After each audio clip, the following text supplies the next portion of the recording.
What's up, everybody, and welcome back to Fireside Giants. I'm your host, Anthony Rivardo, joined by my co-host, Alex Wilson, and we are so back today. The start of training camp, the Giants took the practice field for the first time in a very long time. Daniel Jones was out there with the first team fully healthy, but you know who wasn't? Evan Neal. So, in his place at right tackle, Eluemunor for about an hour, and then he got injured. That and so much more happened today on the first day of training camp. It's been a doozy. It's been a wild ride, and we're only one day through training camp, and we have a lot to talk about immediately after this first practice. So we're going to dive into all that, but before we do, make sure to leave a like if you enjoyed this episode, subscribe to the channel if you're new, ring the bell so you don't miss an episode, and comment your thoughts down below in the comment section. If you're listening to Apple or Spotify, please make sure to leave us a 5-star review. Go ahead and follow us on all of our social media channels at Fireside Giants. Without further ado, Alex, how are you doing today, my friend? And what are your takeaways from the first day of practice at training camp? Well, I'm doing pretty good, and as usual, Giants football is back. Injury within the first hour. It's just, and you guys know, Eluemunor is my guy. I freaking love that guy.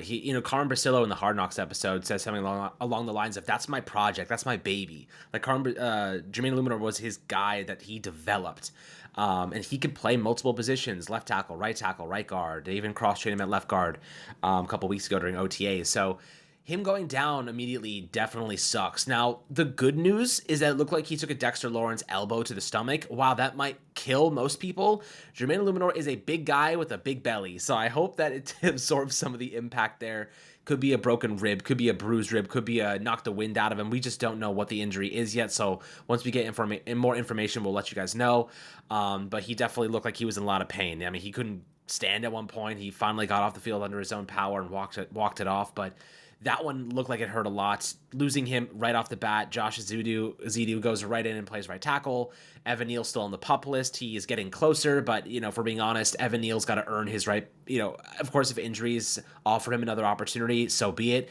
But if Eluemunor is fine and, they have better options, they cannot give Evan Neal a starting job just because he was a former first-round pick. They need to make him earn it. They need him to step up and show that he wants it, because at this point, I don't know if he wants it enough. I need to see more from him. So, this is a situation, day one of training camp. What do we see? Well, it was messy, as you expect. I'm not going to put too much stock into anything that happened in training camp. Missed throws, good throws.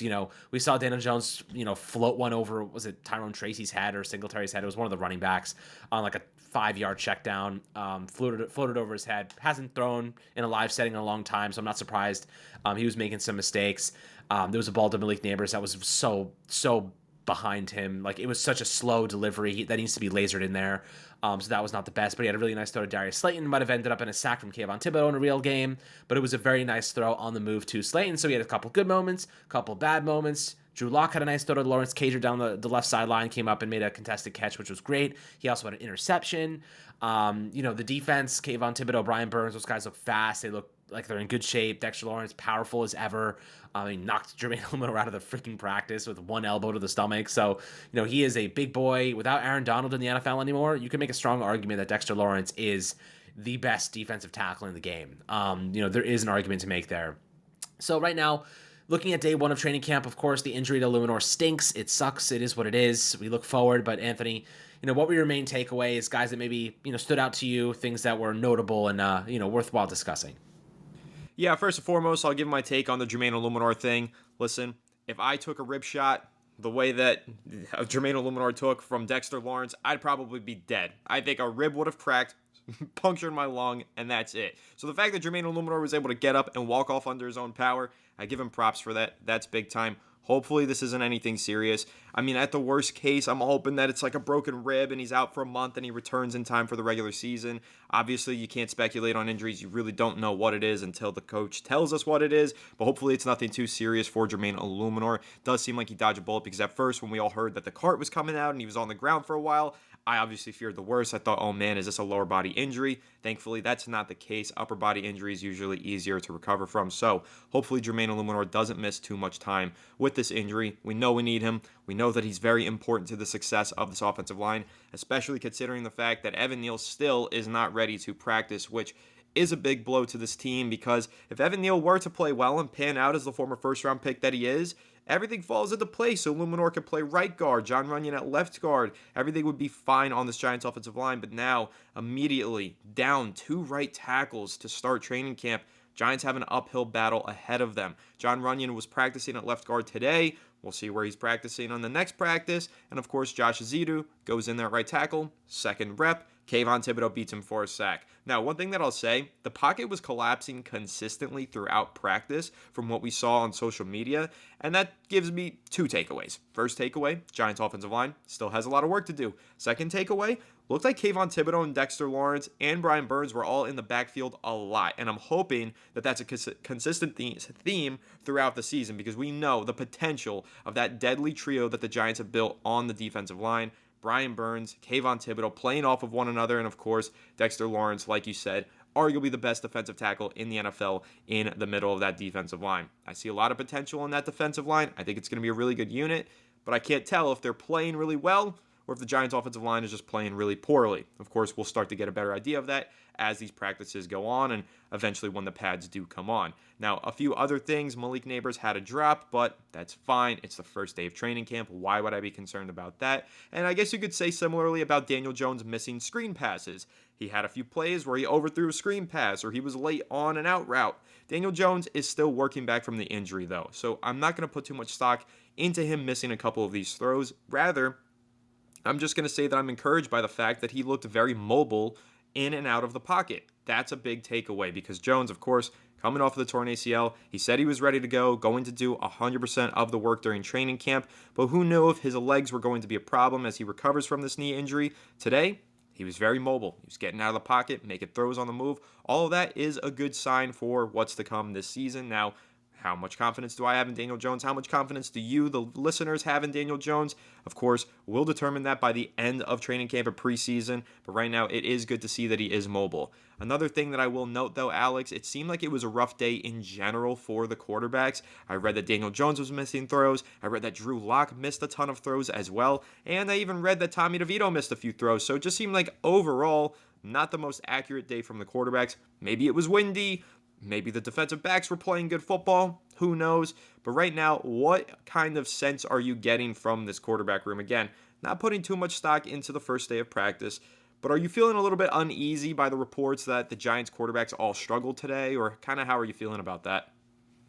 I mean, look, the struggling on day one of camp doesn't really concern me. I don't really care about training camp, to be quite honest with you. It's fun, fun to follow the storylines, but we've seen this every single year. A guy has a great offseason and then sucks when the regular season comes around. Trey Hawkins is great, looks awesome every day, and it doesn't really play that well. You know what I mean? Like, we've seen it a billion times. The narratives will spin themselves, and of course we'll follow them and we'll talk about it, but, fair to keep a level head. The more interesting thing to me was the Giants actively trying to replace Daniel Jones in the Hard Knocks episode last night, talking to the Patriots and basically Daniel Jones communicating with Joe Shane, and Joe Shane basically telling him, well, we still believe in you. This is just, you missed 17 games in 2 years. Like, you've missed a lot of time. We have to consider alternative options. How are you going to feel if you see JJ McCarthy or Drake May in the cafeteria? Like, are you going to be able to still compete? Are you, that's kind of where he was trying to communicate those things. We're going to have a follow-up episode with our kind of reaction and takes about the Hard Knocks episode after this. But thinking about Daniel Jones and his psyche right now, good guy, like good kid, right? He's a good dude, really good work ethic. I don't think anyone can say anything bad about Daniel Jones's work ethic because he wants it. He wants to be great. I just don't know if he has the qualities to be great. Like, that's just unfortunately the situation we face right now. Can Daniel Jones step up and provide the Giants with his best season by far this year? It's going to take a little bit of luck on the health side in the offensive line. It's going to take Malik Neighbors having a massive rookie season. It's going to take Theo Johnson coming back from injury. It's going to take Darius Slayton. It's going to take Jalen Hyatt, Wandale. It's going to take the whole offense to give Daniel Jones the weapons he needs to be great, or at least start to build upon 2 years in the same offense, right? There is no excuses anymore. You have a WR1, the offensive line hopefully improves, and you're in the third year of the same offensive scheme. So he knows the system, he knows the offense, he knows the personnel, he's got a top receiver. Now's the time to put up or shut up. And I think everyone can, like half the fan base, I don't even say half, it's like there's a chunk of the fan base that are like, look, it's year 6, we're ready to move on. The other half is like, we've never seen him with enough weapons and support. Let's see what he can do this year. I'll just play in the middle ground and say, yeah, like the Giants probability wise will move on from Daniel Jones next year, but he does have the weapons now to show that if that contract was worthwhile, this is his best chance to do it. Developing that chemistry with Malik Neighbors early in training camp is essential. The offensive line staying healthy is essential. The offensive line getting hurt again will doom Daniel Jones, and it'll doom any quarterback behind there. So, did the Giants do enough in the offensive line? That's what I'll ask you, Anthony. Did the Giants do enough to build a competent offensive line? I don't know. You know what I mean? I really don't know. I mean, right now, I'd say probably not. Probably not. It really boils down to Carmen Brasil's ability to develop some of these players. Andrew Thomas, great. He won the award for most internal fat loss this offseason. The guy's in peak physical shape, right? Maybe the best physical shape he's ever been. We'd love to hear that. John Michael Schmitz, I think he takes a big step forward. He's got some leadership qualities, and he's a good player. He just didn't have a lot of support around him last season. John Runyan, good left guard. He should be playing left guard, in my opinion. He's got the ability to play on the right side as well, but I like him at left guard. And then right guard, maybe we go out and get Greg Van Roten, who's a career average to slightly below average player. He's not a good player by any means. Had his best season last year, but the overall trend is that he's probably going to regress a bit. Right tackle, Jermaine Eluemunor, solid player, but we just don't know if he, after this injury, what happens, how severe is it? Hopefully it's something serious, but the thing is, if you lose a one key starter, the depth behind them is pretty bad. Aaron Stinney is not very good. Josh Azidu is not very good. Marcus McKethan is not very good. We instantly get put in a spot where, we are just going to be facing the same situations over and over again. So I'll get your take on it. Do you think this offensive line are they going to be good this year? Do you think they did enough? I don't think the Giants are ever done building this offensive line personally. I need to see it before I believe it. I think we have some good pieces, but I'm not going to sit here and tell you that I expect this line to be great, because I've gone down that path before and it's shot me in the foot every time. Yeah, honestly, I can't answer your question because even if I think this Giants offensive line has gotten better, all these times in years past, I've been okay, this is an upgraded unit. There's no way it can be any worse. Somehow, some way, it always gets worse, right? We thought the 2022 season, that Giants offensive line was real bad. We thought that players would take steps forward. The new additions would improve the unit. And then they let up 85 sacks last year. Now, yeah, a lot of that was to blame on the quarterbacks, but a lot of it was to blame on how bad that offensive line was. So you just can't say. We're not going to have a sense of what this offensive line is going to look like this year until the pads come on during practice, until we see them in preseason, and really until we get into week 4 of the regular season. We won't know exactly what the Giants have on the offensive line. But if you're asking me, did they do enough? I do think there's a little bit more that they can do. There are some free agent offensive linemen still out there, Alex, that make a lot of sense for the Giants. Greg Van Roten, obviously they brought him in for a free agent visit. I'm a huge proponent of signing him. I know that you're not as crazy about him just because you look at his entire career. You do view him as a backup level player who's had decent seasons as a starter, and that's not really what he does best. I do think that there's something to be said about he finally got coached up by Carmen Bristolo, finally turned into a good player. I think that he just feels good in that pass blocking system, in Carmen Bristolo's tutelage, or under Carmen Bristolo's tutelage, and for that reason, I really want to see him combine with Bristolo and hopefully a healthy Jermaine Eluemunor this season. Maybe they can keep some of the chemistry that they built last year, build some continuity over from Las Vegas in New York, and maybe that could be the way to upgrade the right side of the offensive line. So I'm a huge proponent of that signing. Again, low expectations. He's not an all-pro player. He's not stepping in and going to play at an elite level for you, but he absolutely can step in and give you serviceable, quality offensive line play, and the Giants last year didn't have that. They were pulling guys like Justin Pugh off the couch out of retirement and putting him into the lineup. Greg Van Roten's an upgrade over that, Alex. I know that you're not super against Greg Van Roten. I'm sure that you would like the Giants to sign him, but even when you say this guy is a career below average player, he's not career worst in the league player, right? So, and that's what we had last year at those guard spots. So give me Greg Van Roten. He's an upgrade. If you're going from worst to average in the NFL, it's a significant, monumental improvement.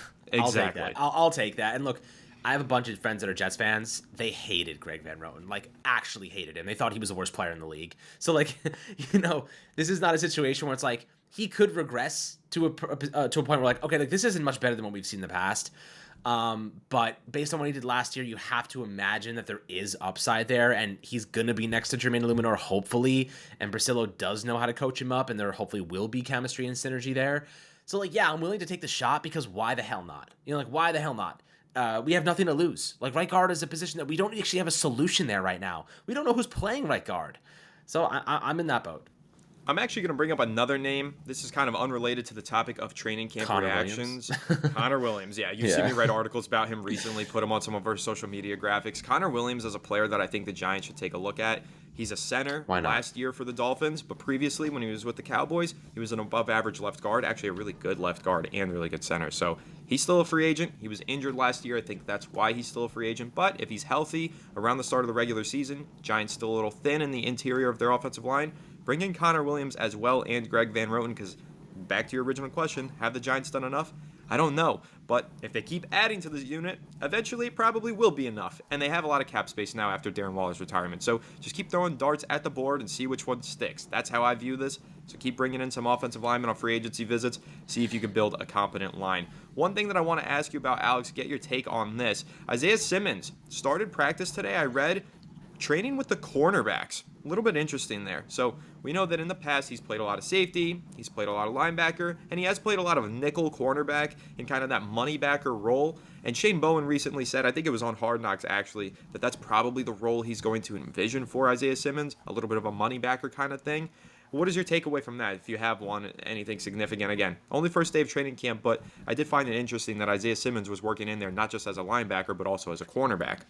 Yeah, I mean, why not expand his versatility, right? He can do a lot of different things for you. He's super athletic, he's fast, he's physical. Might as well expand his skill set, right? At linebacker, he can help supplement any injuries or deficiencies there. He's not going to play cornerback, but he could play like a jumbo nickel. Like maybe if you put him up against like a tight end or something like that, that could be interesting to me. Like some better tight ends, like I could see him going up against like, I don't know, like a Mike Gesicki type of player. I'm not going to put him against like a Travis Kelce or like a Mark Andrews or a George Kittle, because they're just too fat. Their route running's too good for him, in my opinion. But some like middling guys, like, there are tight ends out there, some bigger options that they'll put out in the slot. Like that, I would trust him in. But against the better tight ends in football, like you need like a legit slot corner on those guys a lot of times. So, that's kind of how I envision how his role kind of developing next season. Yeah, absolutely. I'm with you. But on the topic of tight ends, Theo Johnson starting out on the PUP list. We haven't had an opportunity to discuss that yet on the channel. Obviously, it opens things up for hopefully an expanded role for Daniel Bellinger. But you look behind Bellinger, we're talking Jack Stoll, Chris Manners, Lawrence Cager.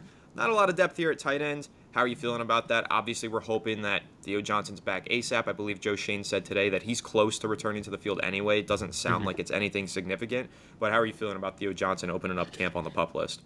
Well, I love what they were saying about him on Hard Knocks last night, that he's like a big, physical, prototypical tight end, really, really fast for his size. Theo Johnson's got the skill set to be a really good NFL player, like a very, very good NFL player. I need him to stay healthy and develop. Going to see more from Daniel Bellinger this year.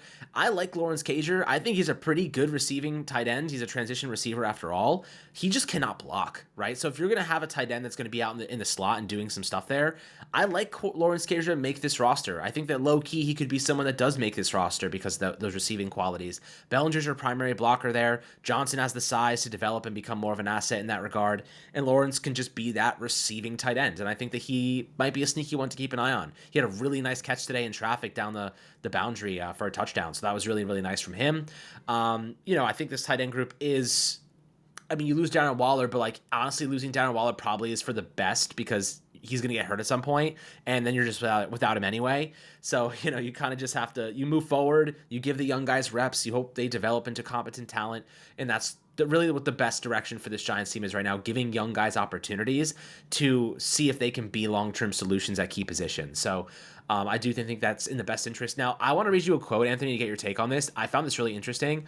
Somebody asked Joe Shane about Daniel Jones's injury guarantee with his contract. If he gets hurt again, he fails his postseason medical review, they owe him his full guaranteed salary next year. So he said when they asked him about it, day by day, that's a conversation down the road.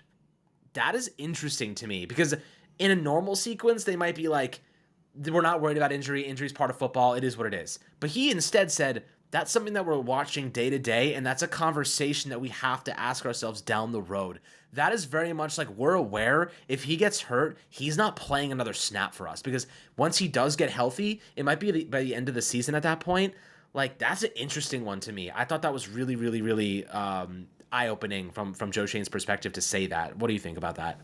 Yeah, I mean, that is really interesting. Honestly, if it was a slower news day and we didn't have so much going on, we'd probably do a whole episode just on that quote alone. So that's a big quote from Joe Shane right there. And I think it ties into a few things that I've been saying all offseason long. And I'll repeat them right now. First of all, it's no longer good enough for Daniel Jones just to be good enough. He has to be great. That's my signature quote that I came up with this offseason, and I'm going to keep repeating it all year long. Now, the second thing that I mentioned quite a bit this offseason, Alex, you'll remember this.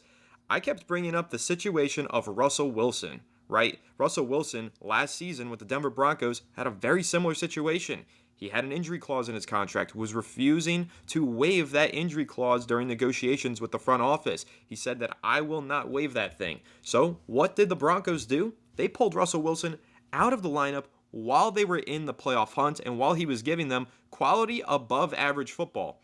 And I kept saying all offseason long, and I'm going to keep saying this, and I'll say it during the regular season, if Daniel Jones is not great and he's just good enough, take him out of the lineup. Don't risk him getting hurt. Do what the Denver Broncos did. It was cutthroat. It definitely sent a bad message to the locker room for a time being, but that's what you got to do to build this football team for the future. The Broncos did the right thing. Now, they probably didn't execute it to the greatest extent, taking Bo Nix in the first round. A lot of people didn't love that move, but they did do the right thing, taking the risk out of the equation and taking Russell Wilson out of the lineup. Russell Wilson got a new start, fresh start over in Pittsburgh. Daniel Jones will as well. So if you're a huge Daniel Jones fan and you just love the guy, think he's a great person, he'll get another opportunity elsewhere. Before the New York Giants, trying to set up their future, again, we'll talk more about Hard Knocks in another episode, but you heard a lot of the things that Joe Shane was saying. Too many injuries over the past few years. We have to protect ourselves.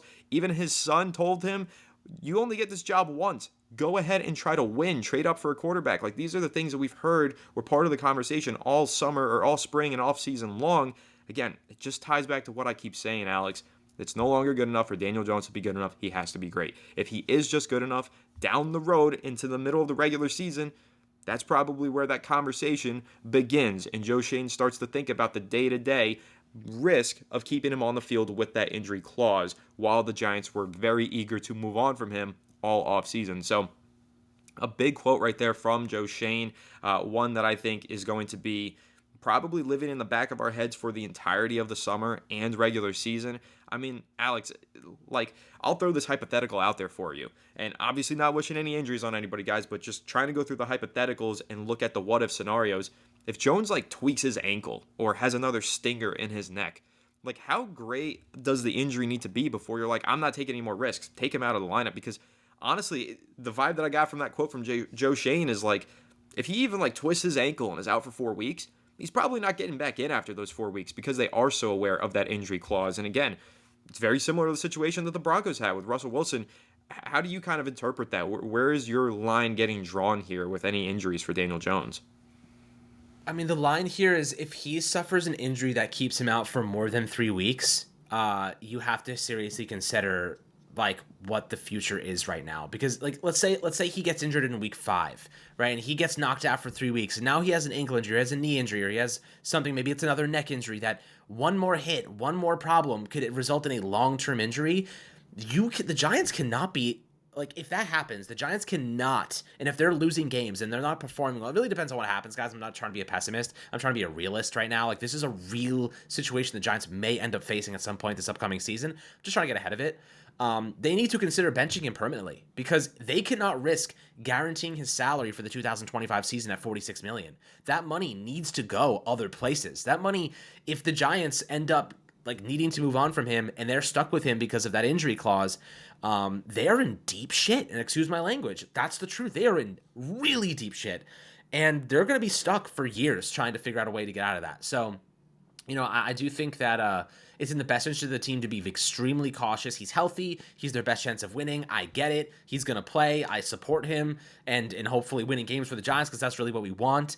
But they need to think about the future at the same time because this team is not winning a chip this year, guys. We are in the middle of a real rebuild. Like, offensive line is still undergoing massive changes. The receiving core is young and inexperienced. Our secondary is young and inexperienced. Our pass rush is the only thing I feel confident in. Our linebacker core behind Bobby Okereke is very much young and experienced. So, you know, this team is in a real rebuilding shape. The coaching could kind of cover up a lot of those things. Effort could go a long way. Keeping the defense off the field could go a long way. There's a lot of ways the Giants can win football games this upcoming season. But don't get it twisted. This team is rebuilding. This team is in a youth movement right now, and they're trying to see if those young players they drafted the last 2 years and this year can step up and play good football. So, that's how I perceive this team. We are trying to take steps in the right direction, prepare for hopefully a competitive next 5, 6, 7 years. That's the way I see the Giants right now. They cannot let Daniel Jones compromise that with a contract guarantee that will absolutely destroy any chance of building this team further in free agency next year. That's where I stand. I think that's a very real perspective. I think if you disagree with that, and this ends up becoming a problem, you're going to be asking yourself, well, I should have thought about this earlier, because it is a real situation the Giants may face. Now, I do want to twist it and say, the other side of that equation is Daniel Jones doesn't get hurt. The Giants win football games. Malik Neighbors has a career season and a rookie year is one of the best rookie receiving seasons ever for the Giants. The offensive line stays healthy and plays really well, and this defense shows massive growth and potential. That is a possibility, just as the perfect storm would be. We're just so used to the bad that it's I have to address it. But of course we hope that this team is perfect and they play well and they are disciplined and they stay healthy and they step up and they show that effort and that work ethic. That's what we're hoping for. Every single season, we're just trained to think of the worst at this point. At least I am. I don't know about you, Anthony, but I've been battered mentally by this team over and over and over again. It's been tough. It's been a tough couple years, but of course, we remain Giants fans for life. We ain't going anywhere. We're creating content every day about this team because, this is our squad, and we remember the golden days, and we just so desperately want to feel that again, and hopefully we will very soon.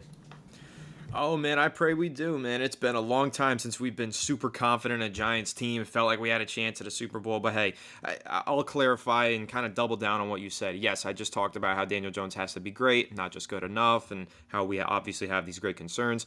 Listen, guys, we are Giants fans, so if Daniel Jones does start playing well, don't run to the comment sections and be like, oh, you guys were just ragging on him 2 months ago. We are fans. We just want to see this team win, so we are rooting for Daniel Jones. He is my quarterback for the time being. Until he's not, he is my quarterback. So I'm rooting for DJ. I'm hoping that he bounces back from this injury and has a monumental season.